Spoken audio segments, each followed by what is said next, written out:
میں لوگوں کو یہ بتا رہا ہوں، میں لوگوں کو یہ بنا رہا ہوں کہ سپریم قرآن، سنت و آل محمد۔ یہ دیوس ہے، یہ بے غیرت ہے، یہ توحید کی غیرت سے محروم ہے۔ ایک بھانڈ، گنجر اور کتی کا بچہ ناصر مدنی۔ علی بھائی اگلا سوال ہے، پچھلے دنوں اہل حدیث خطیب مولانا ناصر مدنی صاحب نے ایک ٹی وی چینل کو انٹرویو دیتے ہوئے خود سے اہل حدیث فرقہ کی چھاپ ختم کرنے کا اعلان کیا، تو انہی کے مکتبہ فکر کے علماء نے ان کو ننگی گالیاں دیں اور ممبر رسول صلی اللہ علیہ وآلہ وسلم کی حرمت کو بھی پامال کیا۔ اس حوالے سے ابھی تک آپ خاموش کیوں ہیں؟ خاموش نہیں ہے جی، ویسے ہم آن کیمرہ نہیں بول رہے تھے، لیکن انفرادی طور پہ میں نے ان کو فون کال کی تھی اور اس حوالے سے ان کے ساتھ اظہار یکجہتی کیا تھا اور ان کی حوصلہ افزائی کی تھی کہ آپ نے یہ بڑا اچھا سٹیپ لیا ہے کہ ہمیں فرقہ واریت کی لعنت سے بالا تر ہو کر کتاب و سنت کو سپریم ماننا چاہیے، اور اسی طریقے سے قرآن اور اہل بیت علیہم السلام کی نسبت کو باقی مسلمانوں میں ایک کامن بانڈ کے طور پر پیش کرنا چاہیے۔ یہ جو کچھ ہوا اور جس قسم کی ننگی گالیاں مختلف علماء نے نکالیں، ان میں سے ایک نے تو بہت ہی سخت گفتگو کی، اس نے تو ان کی ماں کو، ان کے باپ کو عجیب و غریب طریقے سے گالیاں نکالیں جو ایک بازاری لوگ نکالتے ہیں۔ اب وہ گالیاں تو میں ریپیٹ نہیں کر سکتا جو انہوں نے ممبر رسول پر نکالیں صلی اللہ علیہ وآلہ وسلم۔ کم از کم یہ واقعہ عام مسلمانوں کی آنکھیں کھول دینے کے لیے کافی ہے کہ مختلف مکاتب فکر کے علماء نے اتنی دراڑیں ڈال دی ہیں دین کے منہج کے اعتبار سے کہ کوئی شخص ذرا سا بھی اپنے فرقے سے ہٹ کے کوئی بات کرے تو اس کو کہتے ہیں کہ یہ ابھی ہم سے فارغ ہو گیا۔ یہ نہیں دیکھتے کہ 99 باتیں اس کی ہمارے والی ہیں، ایک بات میں اختلاف کرے تو اسے فارغ کر دیتے ہیں۔ تو اس میں ان لوگوں کے لیے بھی درس عبرت ہے جو ہمیں مشورہ دیتے ہیں کہ علماء کو ساتھ لے کے چلیں۔ علماء کا حال یہ ہے کہ ان کے اپنے فرقے کا کوئی عالم جو اپنے آپ کو اہل حدیث مانتا بھی ہو، صرف یہ کہے کہ ہمیں یہ ٹائٹل نہیں لگانا چاہیے، بلکہ ہم نے اس منہج کی بات کرتے ہوئے قرآن و سنت کو سپریم ماننا چاہیے، بس یہ کہیں تو اس کو کہہ رہے ہیں یہ فارغ ہو گیا، اور اس کی ماں کو بھی، اس کے باپ کو بھی وہ ننگی گالیاں ممبر پہ آ کر نکالیں، تو ہمارا تو اختلاف پھر کسی صورت کو برداشت نہیں کریں گے۔ مولانا طارق جمیل صاحب حفظہ اللہ تعالی نے ایک مولا علی لفظ بولا تھا نا، اور وہ حدیث کے تحت صحیح بولا تھا، انہوں نے من کنت مولا فہذا علی مولا، تو ان کے ساتھی علماء نے ان کے ساتھ کیا سلوک کیا۔ تو اس سے میرے خیال عام لوگوں کی آنکھیں کھل جانی چاہیے کہ ہمارے علماء کا رویہ کتنا خراب ہے مکتبہ فکر کی دراڑوں کی وجہ سے، جو انہوں نے اپنے اپنی پگڈنڈیاں الگ کر دی ہوئی ہیں۔ تو ناصر مدنی صاحب کے ساتھ بھی انہوں نے یہی حشر کیا، حالانکہ انہوں نے کوئی غلط بات نہیں کی تھی، انہوں نے کہا تھا کہ میں اہل حدیث کے لفظ کو ختم کرنا چاہتا ہوں۔ انہوں نے یہ تو نہیں کہا کہ میں اہل حدیثوں کو ختم کرنا چاہتا ہوں یا اہل حدیث کے منہج کو ختم کرنا چاہتا ہوں، ان کا تھا یہ لفظ جو ہے نا، یہ چھاپ ختم کرنا چاہتا ہوں۔ تو ظاہر ہے کہ سب کانٹیننٹ میں وہابی اہل حدیث کا جو ورڈ ہے، یہ کوئی متبرک لفظ کے طور پہ تو لوگ ایکسیپٹ نہیں کرتے ہیں اس کو، بلکہ ایک گالی کے طور پہ ایکسیپٹ کر رہے ہوتے ہیں۔ اور پھر میں اس پہ عرض کروں گا کہ خود اہل حدیث نے بھی تو یہی جرم کیا ہے کہ صدیوں سے مسلمانوں کی شناخت جس لفظ سے تھی نا، وہ دو مکاتب فکر تھے، اہل سنت اور اہل تشیع، اور ان دو کیٹیگریز میں سے یہ اپنے آپ کو اہل سنت میں داخل کرتے تھے، اہل حدیث، لیکن انہوں نے کبھی کسی مسجد میں اہل سنت کا لفظ نہیں لکھا، اہل حدیث لکھا ہے۔ بریلوی اور دیوبندی لکھتے ہیں اہل سنت والجماعت یا اہل سنت و جماعت، بریکٹ میں بریلوی، حنفی دیوبندی۔ اہل حدیث بھی اپنے آپ کو مانتے تو سنی تھے، کہتے نہیں تھے، لیکن اہل حدیث کا لفظ انہوں نے مسجدوں میں یوز کیا، اور پھر انہوں نے سٹیجوں سے اہل حدیث کے نعرے لگوائے اور ایون وہابی کے نعرے لگوائے، بڑے فخریہ، جیسے کوئی یہ بڑا متبرک لفظ ہے، لوگ ایکسیپٹ کریں گے۔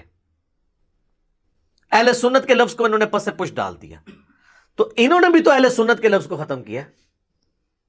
اہل حدیث کی کن مساجد میں لکھا ہوا ہے اہل سنت؟ ذرا دکھائیں ہمیں۔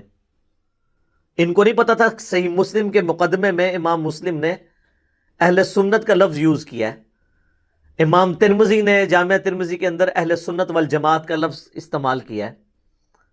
اہل حدیث کا لفظ استعمال ہوتا تھا محدثین کے لیے، لیکن جو مین ایک سنی شیعہ کنفلکٹ کے اعتبار سے جو ایک مین سٹریم مانی جاتی ہے وہ اہل سنت ہے، اس کو انہوں نے ختم کر کے اہل حدیث لفظ کیا۔ اب اگر کوئی اہل حدیث کو بھی ختم کرتا ہے اس لفظ کو تو اس میں کون سا جرم ہے؟ تو جرم تو آپ نے خود بھی کیا ہوا ہے۔ اس سے بڑا لفظ جو ہمارے سلف میں رائج تھا جو آپ نے ختم کر دیا۔ آپ میری ویڈیوز کی وجہ سے اب تھوڑا بہت اہل سنت بولتے ہیں، اس سے پہلے تو انہوں نے کبھی اہل سنت لفظ بولا ہی نہیں ہے۔ جس کا ثبوت ہے ذرا مجھے دکھائیں کہ اہل حدیث کی کس بڑی مسجد کے اندر لکھا ہوا ہے اہل سنت اور بریکٹ میں اہل حدیث۔ اس لحاظ سے تو بریلوی دیوبندی بازی لے گئے کہ وہ کم از کم اہل سنت اور بریکٹ میں لکھتے ہیں بریلوی انفی دیوبندی، یہ تو لکھتے نہیں ہے نا بریکٹ کے باہر نہ اندر۔ تو جب آپ نے بھی وہی حرکت کی تھی تو آپ میں سے ایک شخص کہتا ہے میں اس کو بھی ختم کر کے کتاب و سنت کی بات کرتا ہوں، محمد اور آل محمد صلی اللہ علیہ وآلہ وسلم کی بات کرتا ہوں، تو ٹھیک ہے آپ خود بھی کہتے ہیں اطیعوا اللہ و اطیعوا الرسول، اہل حدیث کے دو اصول، تو اب ضروری ہے اس لفظ کو ساتھ لگانا ہے، اور اس صرف لفظ کے بارے میں یہ بات کرنے کی وجہ سے اتنا غصہ نکالنا ہے۔ کوئی غلط بات نہیں کی ہے، میں نے ان کا کلپ خود سنا ہے، انہوں نے کہا کہ میں سپریم مانتا ہوں قرآن و سنت کو جو پاکستان کے آئین میں ہے، بالکل ٹھیک ہے، اور انہوں نے کہا کہ محمد اور آل محمد صلی اللہ علیہ وآلہ وسلم دونوں باتیں بالکل ٹھیک ہے۔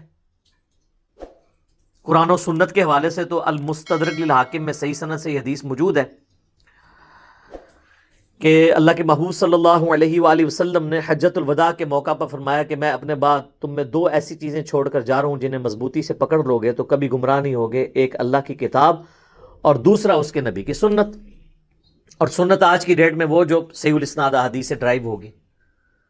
اور دوسری بات ناصر مدنی صاحب نے کی حفظہ اللہ تعالی کہ آل محمد کو سپریم ماننا بالکل ٹھیک ہے، وہ صحیح مسلم میں حدیث ہے، یہ تو حاکم میں تھی نا، وہ تو ہماری مین سٹریم کی کتابوں میں ہے۔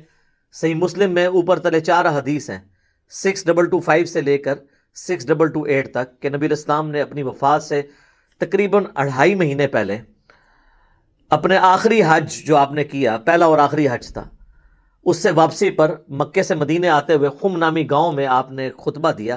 غدیر خم کی حدیث جو سنی اور شیعہ کے درمیان کامن ہے، وہ آپ کی گفتگو کنکلوڈنگ گفتگو ہے کہ اے لوگو آگاہ ہو جاؤ، میں بھی ایک انسان ہوں، قریب ہے کہ اللہ کا قاصد یعنی موت کا فرشتہ میرے پاس آئے اور میں اس کی دعوت قبول کر لوں۔ میں اپنے بعد تم میں 2 بھاری چیزیں چھوڑ کر جا رہا ہوں، ان میں سے پہلی چیز اللہ کی کتاب ہے، اس میں ہدایت ہے، اس میں نور ہے، تم اللہ کی کتاب کو پکڑو، اپنا تعلق اس کتاب کے ساتھ مضبوط کرو۔ اللہ کی کتاب اللہ کی رسی ہے، جو اسے پکڑے گا وہ ہدایت پر ہوگا، جو چھوڑ دے گا وہ گمراہ ہو جائے گا۔ اور زید بن ارقم کہتے ہیں کہ نبی الاسلام پھر ہمیں قرآن پہ ترغیب دلاتے رہے، اور پھر فرمایا کہ دوسری بھاری چیز میرے اہل بیت ہیں، میں اپنے اہل بیت کے معاملے میں تمہیں اللہ کا خوف دلاتا ہوں، میں اپنے اہل بیت کے معاملے میں تمہیں اللہ کا خوف دلاتا ہوں، میں اپنے اہل بیت کے معاملے میں تمہیں اللہ کا خوف دلاتا ہوں۔ یہ بات آپ نے 3 دفعہ ریپیٹ کی، تو یہ محمد اور آل محمد کا ذکر موجود ہے الحمدللہ۔ تو یہ انہوں نے کوئی غلط بات نہیں کی تھی کہ اس کے اوپر سیکھ پا ہوتے۔ ہم بھی بات کہہ رہے ہیں کہ بریلوی دیوبندی اہل حدیث سنی شیعہ کی تفریق سے بلند ہو کر آپ اپنے آپ کو مسلمان کہیں،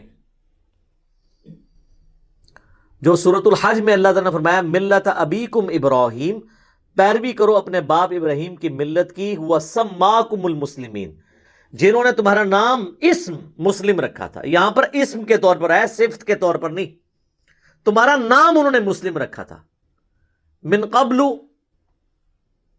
وفی ھذا، اس قرآن کے نزول سے پہلے انہوں نے رکھا تھا، اور اس قرآن میں اللہ نے تمہارا نام مسلم رکھ دیا، تو ہم اس پہ فخر محسوس کریں۔ اور اس کو سپورٹیو حدیث ہے جو میں اکثر بیان کرتا ہوں کہ قرب قیامت میں صحیح بخاری اور صحیح مسلم دونوں میں یہ حدیث موجود ہے کہ جب آخری فیصلہ کن جنگ ہوگی مسلمانوں کی یہودیوں کے خلاف، اور عیسیٰ ابن مریم کی قیادت میں مسلمان دجال کے خلاف جب قتال کریں گے، تو نبی صلی اللہ علیہ وآلہ وسلم فرماتے ہیں کہ اگر کسی پتھر کے پیچھے بھی یہودی چھپا ہوگا نا، تو اللہ تعالیٰ اس پتھر کو بھی زبان دے دے گا اس میدان جنگ میں، اور وہ مسلمان کو مخاطب کر کے کہے گا یا مسلم، ایھا المسلم، اے مسلم، میرے پیچھے یہودی ہے، اسے قتل کرتے ہیں۔ وہاں پر تو نہیں ہے کہ وہ کہے گا کہ اے اہل حدیث، اے بریلوی، اے دیوبندی، اے شیعہ. نبی علیہ السلام فرمایا البتہ ایک غرقد کا درخت ہے جو یہودیوں کا درخت ہے، وہ ان کو پناہ دے گا، اس کے اندر وہ چھپیں گے، باقی ہر چیز پکار کر کہے گی. اور اسی درخت کی کاشت اسرائیل میں بہت زیادہ کی گئی ہے، بہت بڑی جھاڑی ہے. اس پہ الگ سے میری ایک ویڈیو ریکارڈڈ موجود ہے غرقد کے درخت کے اوپر. تو اس کا مطلب ہے کہ اللہ کے فضل سے اس وقت یہ تفریق ختم ہو چکی ہوگی. یہ تو مسلم کہلوانے کو گالی سمجھتے ہیں. آپ کسی بھی فرقے کی مسجد میں جا کے وہاں جا کے اپنا تعارف کروائیں نا کہ میں مسلم ہوں تو کہے گا میں کافر ہوں. لیکن اس کی بجائے اگر آپ یہ کہیں کہ میں بریلوی ہوں تو دیوبندیوں کی مسجد بھی ہوئی نا تو وہ آپ کو برا نہیں کہے گا، وہ کہے گا اچھا ہاں بریلویوں کی تو اتنی یہاں پہ مسجدیں موجود ہیں. یا دیوبندیوں کی مسجد والا کوئی بریلویوں کی مسجد میں چلا جائے اور کہ میں دیوبندی ہوں تو کہے گا ہاں جی دیوبندیوں کی بھی مسجدیں ہیں، وہ بھی ہمارے بھائی ہیں. لیکن اگر کہیں مسلم تو اس سے چڑھیں گے. لیکن انشاءاللہ تعالی ہماری ویڈیوز کی برکت سے جو تبدیلی آئی ہے تو یہ امام مہدی اور عیسیٰ ابن مریم علیہ السلام کے لیے جو ہے وہ فضا تیار ہو رہی ہے کہ اس وقت تو پھر یہ تفریقیں ختم ہو چکی ہوں گی. یہ نہ ہو کہ اس وقت کہیں کہ یہ تو انجینئر صاحب کی کوئی ویڈیو لگی ہوئی ہے جو مسلم مسلم کہہ رہا ہے. کیونکہ یہ تو ہم نے ہی نعرہ بلند کیا ہے نا کہ نہ میں وابی نہ میں بابی، میں ہوں مسلم علمی کتابی. اس نعرے سے اگر کسی کو چڑھا تو ہم نے ایک نرم سا نعرہ بھی عرض کیا ہے کہ مرنے سے پہلے اے مسلمان کر لے اس پہ غور، کتابوں کا خدا اور ہے بابوں کا خدا اور. یعنی جس خدا کا تعارف کتابیں ہمیں کرواتی ہیں وہ اور ہے، اور جو بابوں نے تعارف کروایا وہ اس خدا کا وہ تعارف نہیں تھا. تو کتابوں کو فالو کیا جائے اور صرف ان بابوں کو فالو کیا جائے جو کتابوں کو فالو کرتے ہیں. یہ کہتے ہیں نہیں بابوں کو نہیں مانتے. سر ہم بابوں کو مانتے ہیں، لیکن اگر بابے کتابوں کے خلاف ہو جائیں تو ان بابوں کی عزت کیوں کریں؟ بابوں کی عزت کیوں تھی؟ کتابوں کی وجہ سے. اگر وہ کتابوں کے دشمن ہو جائیں اور کہیں کہ کتابیں ڈائریکٹ پڑھنے سے انسان گمراہ ہو جاتا ہے قرآن و سنت، تو ہم تو کہیں گے پھر تو سب سے پہلے تو تمہاری بزرگی فارغ نا، کیونکہ تم نے یہ سب کچھ اویل کیا تھا اسی نسبت سے. اب جب تم اس نسبت سے اعلان برات کر رہے ہو اور اس نسبت کا مذاق اڑا رہے ہو الٹا، تو پھر تو ہم یہی کہیں گے نا کہ تم تو آستین میں چھپے ہوئے سانپ ہو. وہ نقصان جو یہود و نصارہ نے اسلام کو پہنچانا تھا تم پہنچا رہے ہو. تو اس پہ غور کرنا چاہیے. میں تو ناصر مدنی صاحب کی بالکل تائید کرتا ہوں. میں نے ان کو ٹیلی فون پہ بھی یہ بات کی تھی کہ ہم آپ کے ساتھ کھڑے ہیں. آپ نے بہت جرت والی بات کی ہے کہ کتاب و سنت کو، محمد اور آل محمد کو صلی اللہ علیہ وآلہ وسلم ہمیں سپریم ماننا چاہیے اور اسی پہ ہمیں فخر محسوس کرنا چاہیے. باقی رہ گیا یہ علماء کی گندی لینگویج، تو ان کے لیے تو میں ایک ہی حدیث بیان کروں گا جو صحیح بخاری اور صحیح مسلم دونوں میں موجود ہے کہ اللہ کے محبوب صلی اللہ علیہ وآلہ وسلم نے فرمایا منافق کی 4 نشانیاں ہیں، اگر ایک بھی پائی جائے تو وہ منافقت پہ ہے اور 4 پائی جائیں تو پکا منافق ہے. نمبر 1 وعدہ کرے تو توڑ دے. نمبر 2 اس کے پاس امانت رکھوائی جائے تو خیانت کرے. نمبر 3 جھوٹ بولے. اور نمبر 4 جب جھگڑا ہو تو گالی گلوچ کے اوپر اتر آئے. تو یہ علماء جو گالی گلوچ پہ اترے ہوئے ہیں، ہم نہیں کہتے یہ اعتقاداً منافق ہیں لیکن عملاً منافق ہیں. اعتقاداً ٹھیک ہے مسلمان ہیں لیکن ان کا یہ عمل منافقین والا ہے کہ یہ چھوٹے سے اختلاف کے اوپر گالی گلوچ کے اوپر اتر آتے ہیں. اور آپ یہ دیکھیں بجائے سمجھانے کے نا کہتے ہیں فارغ ہو گیا، اور پھر کہتے ہیں ہم نے تو یہود و نصارہ کو بھی دعوت پیش کرنی ہے.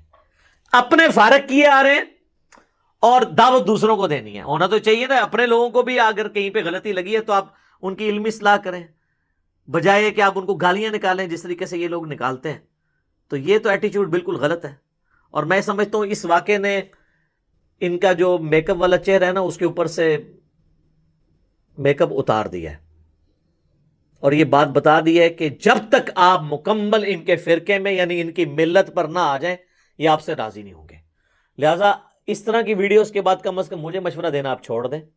اس کی وجہ یہ ہے کہ جب اسی فرقے کا کوئی ایک عالم کسی ایک بات پہ اختلاف کرتا ہے تو اس کے ماں باپ کو گالیاں دے کے اس کو فرقے سے باہر نکال دیتے ہیں. تو ہم نے تو 20 باتوں میں آپ سے علمی اختلاف رکھنا ہے، اگرچہ آپ کو مسلمان مانتے ہیں، تو ہمیں آپ کیسے ہضم کریں گے؟ آپ تو اپنے لوگوں کو ہضم کرنے کے لیے تیار نہیں ہیں، ہم تو ویسے ہی پہلے ہی پرائے ہیں۔ جب اپنے لوگوں کو، اپنے سٹیج پہ آنے والے لوگوں کو، اپنے فرقے کی خدمت کرنے والے علماء کو ہی آپ ایکسپٹ کرنے کے لیے تیار نہیں ہیں، اور پورے جمعے پڑھا رہے ہیں اور ممبر پہ چڑھ کر آپ جو ہے وہ گندی زبان استعمال کر رہے ہیں جو علماء کو زیب ہی نہیں دیتی، تو بڑا خطرناک معاملہ ہے۔ اس طرح کی بات کرنا، اس طرح کے معاملے کے اوپر اس ایکسٹریم پہ چلے جانا، تو آخرت کی فکر کرنی چاہیے۔ ایک اور حدیث ہے بخاری اور مسلم میں، نبی علیہ السلام نے فرمایا کہ بعض اوقات انسان اللہ تعالیٰ کی خوشنودی کا ایسا کلمہ اپنی زبان سے نکالتا ہے کہ اس کی طرف اس کی توجہ نہیں ہوتی، لیکن اس کی وجہ سے اللہ تعالیٰ اس کے درجات کو بلند کر دیتا ہے۔ اور بعض اوقات اللہ کی نافرمانی کا ایسا کلمہ اپنی زبان سے نکالتا ہے کہ اس کی طرف اس کی توجہ نہیں ہوتی، اور اس کی وجہ سے وہ جہنم کی اتنی گہرائی میں گر جاتا ہے جتنا کہ مشرق اور مغرب کا فاصلہ ہے، اور اسے پتہ بھی نہیں ہوتا۔ تو یہ ممبر رسول کے اوپر جو اس قسم کی غلیظ زبان استعمال کر رہے ہیں، ان کو دیکھنا چاہیے کہ آپ تقدس ممبر رسول کا پامال کر رہے ہیں، اور پھر آپ یہ بتا رہے ہیں کہ آپ کے فرقے کی پہچان یہ ہے کہ جو عالم جتنی موٹی گالی نکال سکتا ہے وہ اتنا بڑا آپ کے فرقے کا سپاہی ہے۔ اس سے تو یہی رزلٹ نکلے گا نا۔ اور اپنی اپنی حاضری سارے آ کے لگا رہے ہیں۔ کسی بڑے عالم دین نے ایسے شخص کی گالیوں کی مذمت نہیں کی ہے کہ جی ہاں جی ہم اس نے جو گالی نکالی ہم اسے آن نہیں کرتے، کیونکہ وہ ان کے مطلب کی بات ہو رہی ہوتی ہے۔ جب مطلب کی بات ہو رہی ہوتی ہے تو پھر تو ظاہر ہے کہ وہ تو اس کو انجوائے کر رہے ہوتے ہیں اور الٹا شیئر کروا رہے ہوتے ہیں۔ تو ایسے تمام علماء اپنے اپنے فرقوں کے لیے خود کش حملہ آور بنے ہوئے ہیں۔ ہمیں کسی فرقے کے اوپر حملہ کرنے کی ضرورت نہیں ہے، یہ علماء خود ہی خود کش حملہ آور بن کے اس قسم کے گالی گلوچ کی لینگویج استعمال کر کے اپنے فرقے کو ننگا کر رہے ہیں۔ ہمیں میرا خیال ہے اس سے آگے اس پہ کوئی کمنٹس کرنے کی ضرورت نہیں ہے۔ ٹھیک ہوگا جی۔